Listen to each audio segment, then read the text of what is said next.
बिस्मिल्लाहिर्रहमानिर्रहीम। इक़रा बिस्मि रब्बिकल्लज़ी खलक़।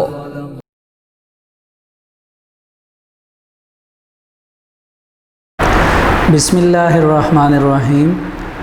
मोअज़्ज़िज़ वालिदैन और अज़ीज़ तलबा, अस्सलामु अलैकुम। मेरा नाम अहसन ख़ान है और मैं यहाँ पर आपको जनरल साइंस पढ़ाने आया हूँ। बेटा, इसके लिए यकीनन आपको अपनी नोटबुक निकालनी पड़ेगी जिस पे आप लेक्चर नोट डाउन करेंगे और उसके साथ अपनी टेक्स्ट बुक का पेज नंबर 37 निकाल लीजिए। इससे पहले मैं आपको थोड़ा सा आपके प्रीवियस लेक्चर के बारे में बता दूँ तो आपको याद होगा कि लास्ट टाइम हमने ट्रांसजेनिक ऑर्गेनिज़म के बारे में पढ़ा था। उसके साथ हमने बैक्टीरियम के बारे में पढ़ा था कि कैसे बैक्टीरियम जो है वो एक इम्पॉर्टेंट माइक्रो ऑर्गेनिज़म कंसीडर होता है और उसको हम यूज़ करते हैं। उसकी दो प्रॉपर्टीज़ पढ़ी थी कि उसका जो बर्थ रेट है यानी रिप्रोडक्शन रेट है वो बहुत ज़्यादा फास्ट है। दूसरा, उसके पास एक एक्स्ट्रा सेलुलर डीएनए मौजूद होता है। उसके बाद बेटा हमने एक इंतहाई इम्पॉर्टेंट लॉन्ग क्वेश्चन पढ़ा था, how do scientist insert gene in bacterium, कि कैसे साइंटिस्ट जीन को बैक्टीरिया के अंदर इंसर्ट करते हैं। तो पेज नंबर 36 पर कल हमने ये बात कंप्लीट की थी। आज हमने इस बात को फ़र्दर आगे कंटिन्यू करना है। तो बेटा पेज नंबर 37 पे जो हमारा नेक्स्ट टॉपिक है वो मैंने वाइट बोर्ड पे उसे लिख दिया है। तो हमारा जो पहला नेक्स्ट टॉपिक है आज का वो है genetic modification and biotechnological products. मतलब कि जो जेनेटिक मॉडिफिकेशन की हैं, जो कि कल हमने एक माइक्रो ऑर्गेनिज़म के थ्रू जो मटेरियल तैयार किया था, या माइक्रो ऑर्गेनिज़म ही कह लें बैक्टीरिया, उसको हमने 4 नाम दिए थे। वो यकीनन मैंने लिखे भी थे। The first is genetically modified organism, genetically modified bacteria, transgenic bacteria और एक और नाम था। तो बेटा आज हमने जेनेटिक मॉडिफिकेशन के बारे में पढ़ना है कि ये कैसे होती हैं, और बायोटेक्नोलॉजिकल प्रोडक्ट्स के बारे में पढ़ना है। तो मैं डायरेक्ट पॉइंट पर आता हूँ। जब जेनेटिकली मॉडिफाइड ऑर्गेनिज़म आता है, तैयार होता है या हम उसे तैयार करते हैं, तो तैयार करने के बाद उसको यूज़ किया जाता है ज़्यादातर ईडिएबल प्लांट्स में। ईडिएबल प्लांट्स क्या होते हैं? वो प्लांट्स जिनको हम खाते हैं या वो प्लांट्स जो खाने के लिए इस्तेमाल होते हैं।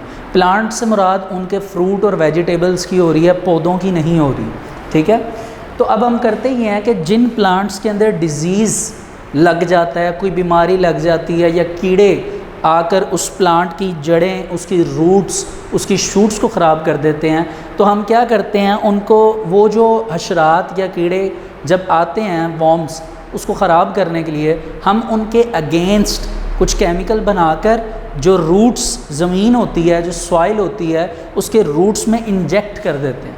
जब वो मटेरियल इंजेक्ट होता है सॉइल में, तो सॉइल के थ्रू वो पूरी ग्राउंड में जहाँ पे ट्रीज़ या फिर आप कह लें प्लांट्स अवेलेबल हैं, उस तक वो पहुँच जाता है और वो प्लांट एब्जॉर्ब कर लेता है। अब वो प्लांट की पूरी बॉडी में वो मटेरियल मौजूद होता है जो कि अगेंस्ट है उन वॉर्म्स, उन हशरात के जिन्होंने प्लांट को काटने आना है।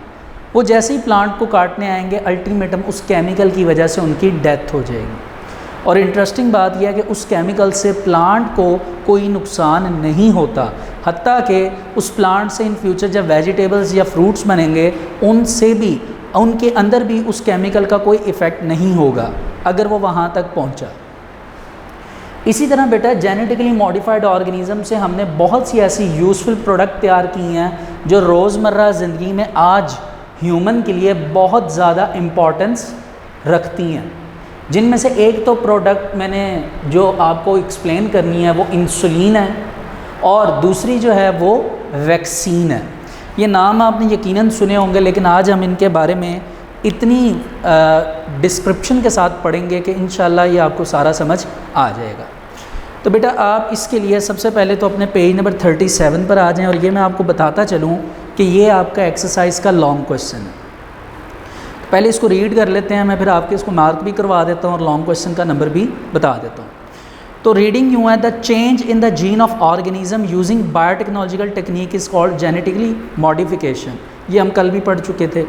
The change in the gene of an organism can be produced. अगर आपने एक ऑर्गेनिज्म में जीन चेंज करना है तो तरीका क्या है? सबसे पहले रिमूवल, एडिशन और रिपेयर। यानी ये जीन ख़राब है एक जगह पर, उस जीन को या तो आप रिपेयर कर लें उसी जगह पर रख कर, अगर वो इस कंडीशन में नहीं है कि अब वो रिपेयर किया जा सके तो आप क्या करेंगे, उसको वहाँ से रिमूव कर देंगे और वैसा ही जीन उसकी जगह क्या कर देंगे, ऐड कर देंगे। It is a modern method to change the character of organism. ये मॉडर्न मेथड है। ये करैक्टर कैसे चेंज हो सकता है, इसकी एग्जांपल मैंने आपको फर्स्ट लेक्चर में दी थी। उसमें मैंने आपको स्पाइडरमैन की एग्जांपल दी थी, I think so doctor strange की एग्जांपल दी थी। उसके अलावा मैंने आपको क्रिश की एग्जांपल दी थी कि करैक्टर के अंदर चेंजेस लाना जीन्स के थ्रू।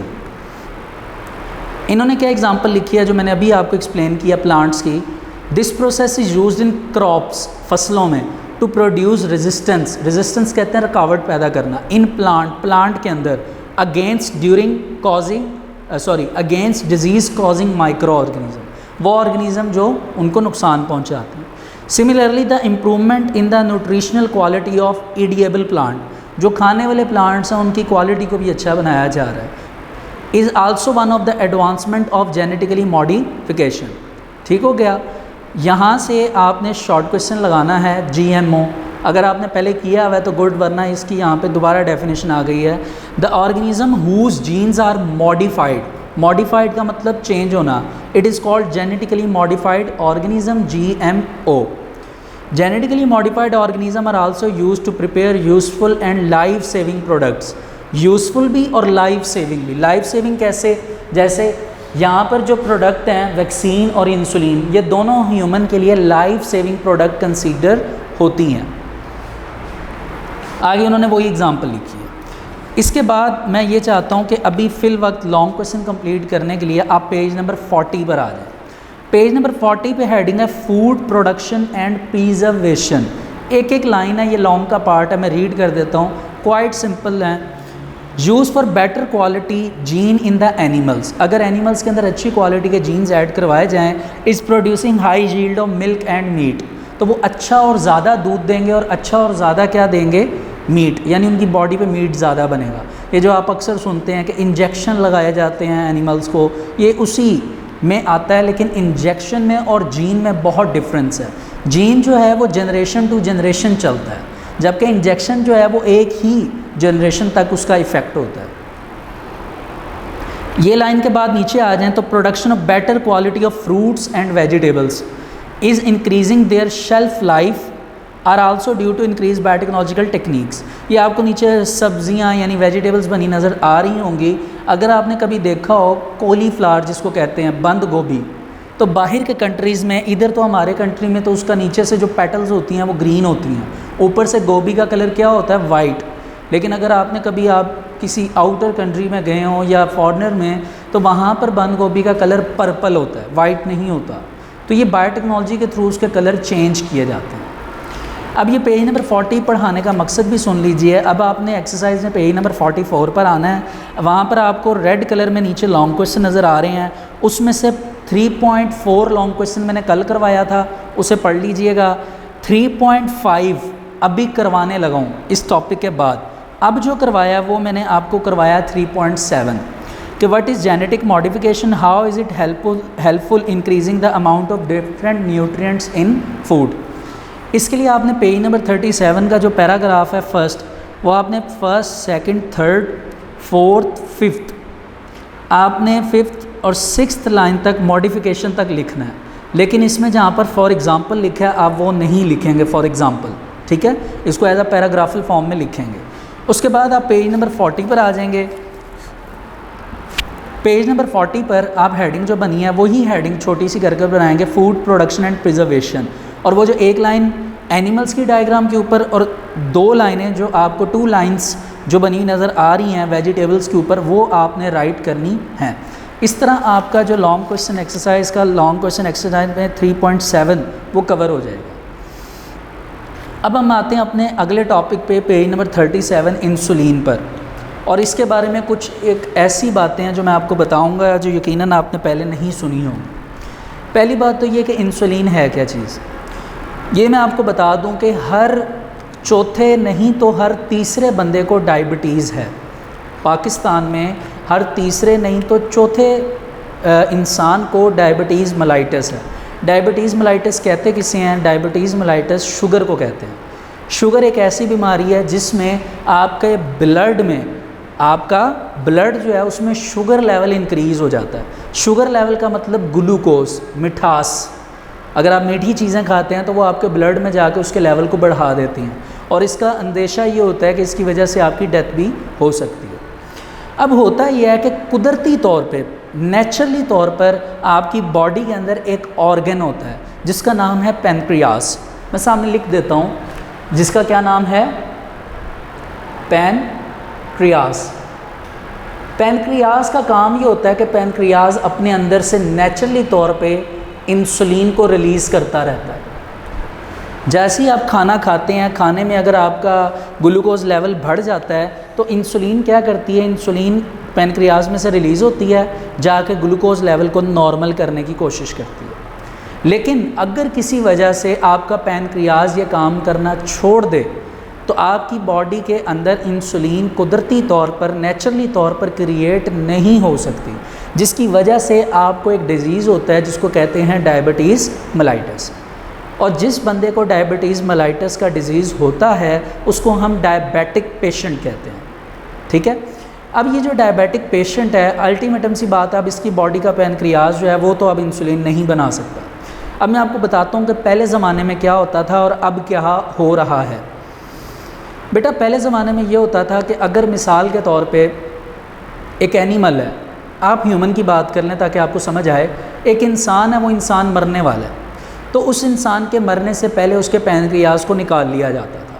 उस पैनक्रियास को मशीन्स के थ्रू यूज़ में लाया जाता था और उसमें जितनी इंसुलिन होती थी उसको एक्सट्रैक्ट कर लिया जाता था। एक्सट्रैक्ट का मतलब निकाल लिया जाता था, और इस इंसुलिन को उन पेशेंट्स को प्रोवाइड कर दिया जाता था जिनको इंसुलिन की ज़रूरत होती थी।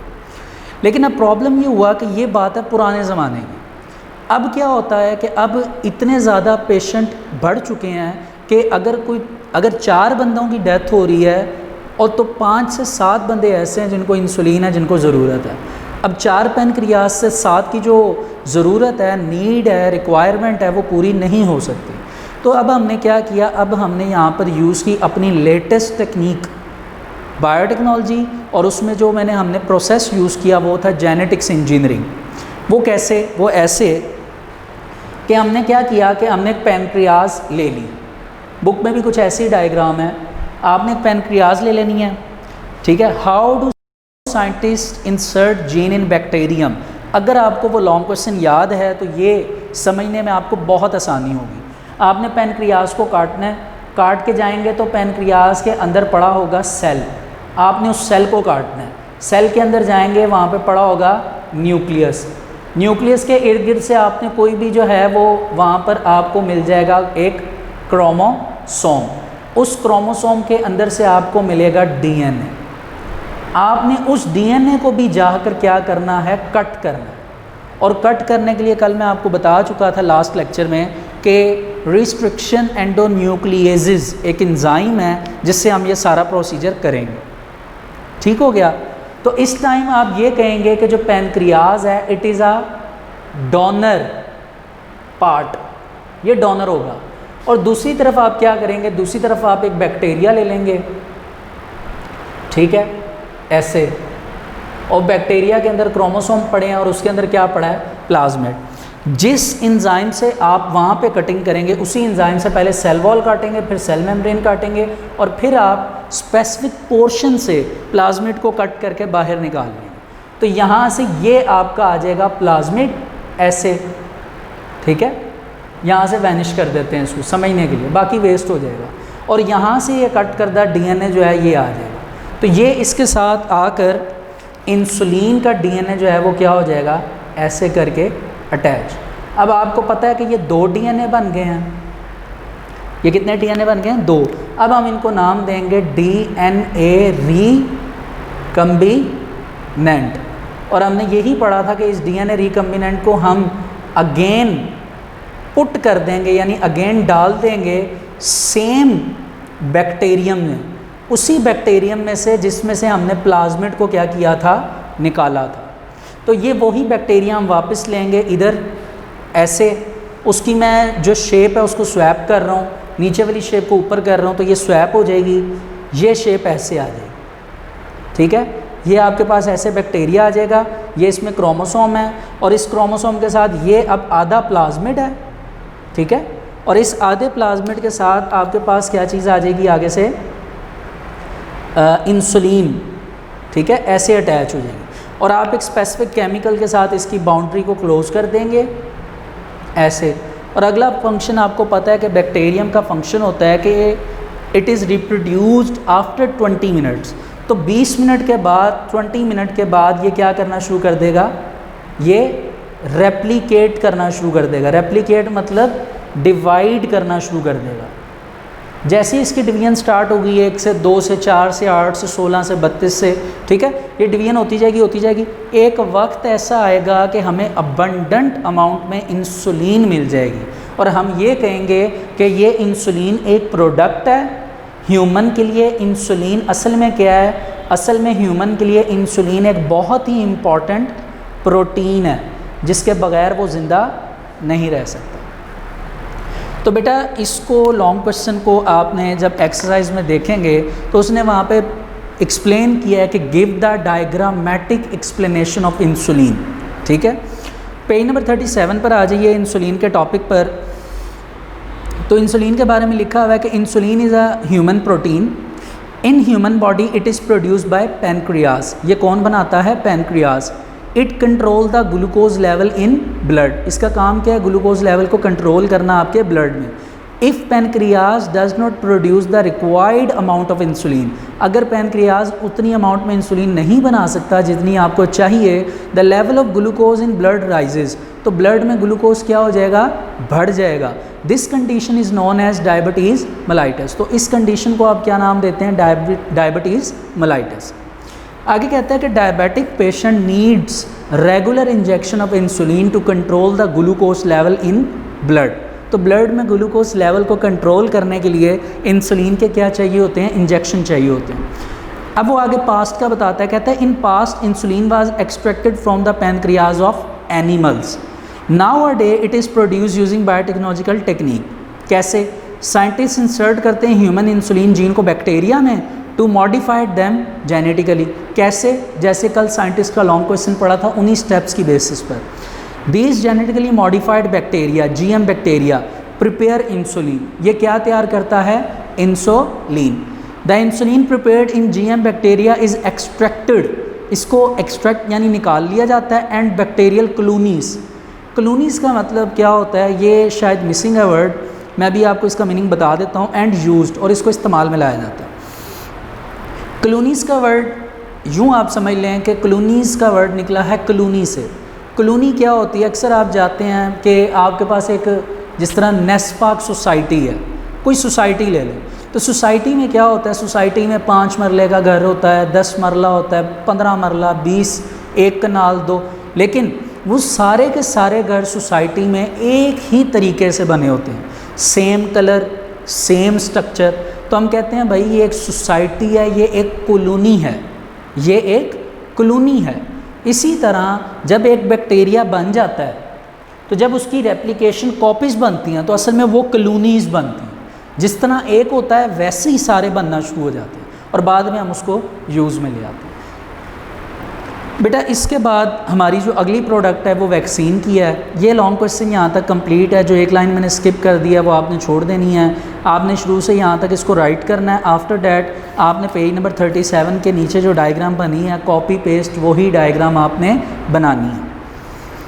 बेटा इसके बाद पेज नंबर 38 पे आप आ जाएंगे। 38 पे आपका अगला टॉपिक है वैक्सीन का। मैं आपको ये बता दूं कि वैक्सीन का टॉपिक जो है वो आपने एज अ शॉर्ट क्वेश्चन याद करना है, ठीक है, लेकिन इसका कॉन्सेप्ट बहुत ही ज़्यादा ब्रिलियंट है जो कि आपने सुनना है। मैं पहले तो आपको ये बताता चलूँ कि वैक्सीन यूज़ कैसे होती है या किस लिए होती है। ऐसी डिज़ीज़ जिनको हम ख़त्म करते हैं उसके लिए हम मेडिसिन इस्तेमाल करते हैं। मिसाल के तौर पे मेरे सर में दर्द हो रही है तो मैं पैनाडोल खाऊंगा, पैनाडोल खाने से अगर मेरे सर में दर्द है, मैं पैनाडोल नहीं खाता, थोड़ी देर तक वो सर के साथ बुखार हो जाएगा, ये वो, पैनाडोल क्या करेगी, जाएगी और उसको जड़ से उस बीमारी को ख़त्म कर देगी। तो मेडिसिन का काम होता है कि बीमारी को जड़ से ख़त्म कर देना, रूटेड उसको डिस्ट्रॉय कर देना। कुछ ऐसी बीमारियां हैं जिनको हम सिर्फ कंट्रोल कर सकते हैं, कुछ बीमारियां ऐसी हैं जिनको हम सिर्फ कंट्रोल कर सकते हैं, ख़त्म नहीं कर सकते। उन बीमारियों को कंट्रोल करने के लिए हम वैक्सीन का इस्तेमाल करते हैं। तो वैक्सीन जो है उन बीमारियों को कंट्रोल करने के लिए यूज़ की जाती है, जिसकी एक एग्ज़ाम्पल पोलियो भी है, ठीक है। उसके अलावा कुछ एग्ज़ाम्पल्स हैं नीचे लिखी हुई हैं, हेपेटाइटिस बी है, टाइफाइड है, इस तरह की बीमारियाँ। लेकिन कुछ ऐसी बीमारियाँ भी मौजूद हैं दुनिया में जिनको जो कि अभी अनडिस्कवरेबल है। मिसाल के तौर पे आजकल आप देख रहे हैं कि कोविड-19 जिसको हम कोरोना वायरस कहते हैं, ये एक ऐसी बीमारी है जो कि अनडिस्कवरेबल है। ये आपने, अगर मैं थोड़ी सी इसकी डिस्क्रिप्शन करता चलूँ तो आपने ये देखा कि चाइना के एक सिटी वुहान से ये चली और पूरी दुनिया में स्प्रेड हो गई, और पूरी दुनिया अभी आप देख रहे हैं कि कितनी बड़ी मजबूरी में, कितनी बड़ी प्रॉब्लम्स में है कि कोई भी काम प्रॉपरली नहीं हो रहा। अब ये बीमारी अनडिस्कवरेबल है, अनडिस्कवर के जो कि अभी डिस्कवर ही नहीं हुई थी, इसके लिए हमने कोई मेडिसिन बनाई ही नहीं थी। इसी वजह से अब ये प्रॉब्लम है कि मेडिसिन है ही नहीं। अगर कंट्रोल करने के लिए भी होती तो कम से कम हमारा काम चल जाता, लेकिन अभी हमने वो डिस्कवर की ही नहीं थी। अब साइंटिस्ट इस पे काम कर रहे हैं, कितना टाइम लगता है। रूमर्स हैं कि भाई 6 मंथ में तैयार होगी, कोई कहता है 12 मंथ, कोई कहता है 2 ईयर्स लग जाएंगे, ये डिपेंड करता है कंडीशंस पे। लेकिन मैं आपको एक बात बताता चलूँ, कोरोना वायरस से पहले एक ख़तरनाक वायरस चाइना में ही आया था, चाइना से ही आया था, लेकिन वो चाइना के अंदर ही रहा था, वो स्प्रेड नहीं हुआ था। हालांकि अगर आप उसकी हिस्ट्री पढ़ें तो वो कोरोना से ज़्यादा नुकसानदेह था, लेकिन फ़र्क सिर्फ इतना है कि वो स्प्रेड नहीं हुआ। मैं चाहता हूँ कि आप उसको गूगल पे सर्च करें, सार्स वायरस जो था, ये आई थिंक सो 2000 और 2002 में आया था चाइना में, और इसका ज़्यादा नुकसान था अगर ये स्प्रेड करता।